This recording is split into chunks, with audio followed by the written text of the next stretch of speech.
अस्सलाम वालेकुम दोस्तों। बात कुछ यूँ थी कि मैंने जो अपील कर रहा था मोहतरमा मरियम नवाज़ साहिबा से, तो वो मेरे अपना ज़ाती मकसद के लिए नहीं थी। वो इसलिए मैं कर रहा था कि ये जो वकील हैं, वकील हजरात जो आप उनके पास जाती हैं, ये बेटियां माएँ बहनें जो जाती हैं लेडीज़ अपना यानी कि मौक़िफ़ के लिए कि मैंने मर्द से तलाक़ लेनी है, शोहर से तलाक़ लेनी है, फ़ैसला लेना है, मुझे डिवोर्स दिया जाए, खला लेनी है, तो वो आपको कह देते हैं आप कोई इल्ज़ाम लगाएं। तो बात ये है कि जब वो इल्ज़ाम लगाती हैं तो वो झूठा इल्ज़ाम लगाती हैं, और वकील जो है वो लिख देता है ठीक है जी ये आपको यानी कि डिग्री हो जाएगी, आप इतने दिन बाद आ जाएं, इतने दिन हम एक फार्म छुपा लेंगे, ये कर लेंगे वो कर लेंगे, तो आपने बताना नहीं है, ऐन वक्त पे आके वो यानी कि डिग्री हो जाती है।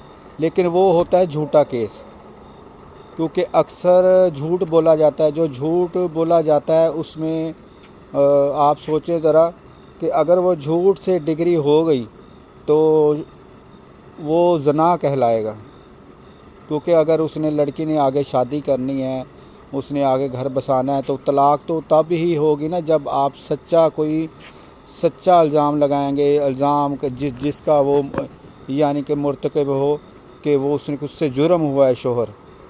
तो इसलिए मैं कह रहा था कि मैं जो मुझ पे इल्ज़ाम लगे हैं वो सरासर झूठे हैं, क्योंकि वो गलत लगे हैं। लेकिन उस पे अगर उसको फ़ैसला हो जाता है तो फ़ैसला उसकी सारी ज़िंदगी ख़राब है आगे, तो इसका ज़िम्मेदार जो है वकील हजरात हैं, क्योंकि उसने 10-15 हज़ार की खातिर अपना ईमान बेचा है, ईमान कमज़ोर है उसका।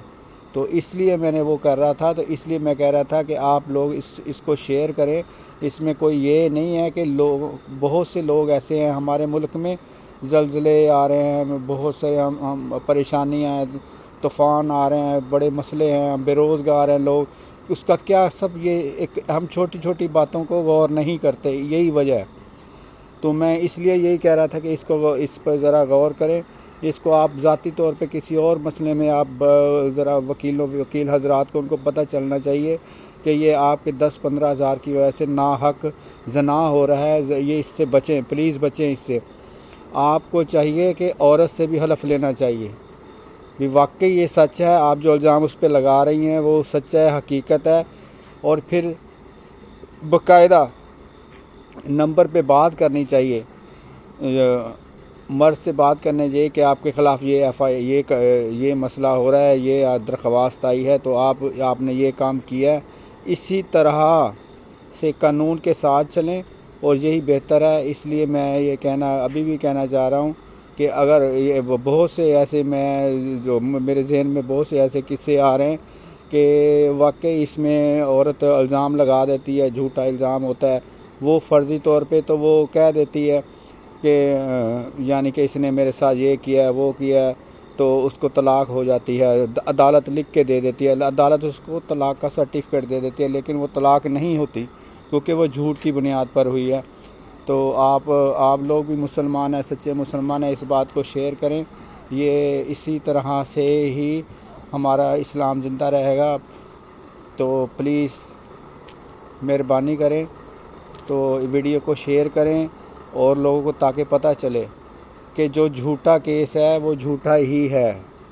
अगर हकीकत में इल्ज़ाम लगाएं, सच्चा इल्ज़ाम लगाएं, ताकि तलाक़ हो सके, बाकायदा आप अपनी ज़िंदगी बाकी ज़िंदगी सही गुजार सकें। नहीं तो ये अगर आपने शादी कर ली या कोई मसला हुआ तो ये ज़ना के ज़ुमरे में आएगा और ज़ना ही होता रहेगा। ज़ना की सज़ा बड़ी बुरी सज़ा है, अल्लाह ताला इससे बचाए, आमीन।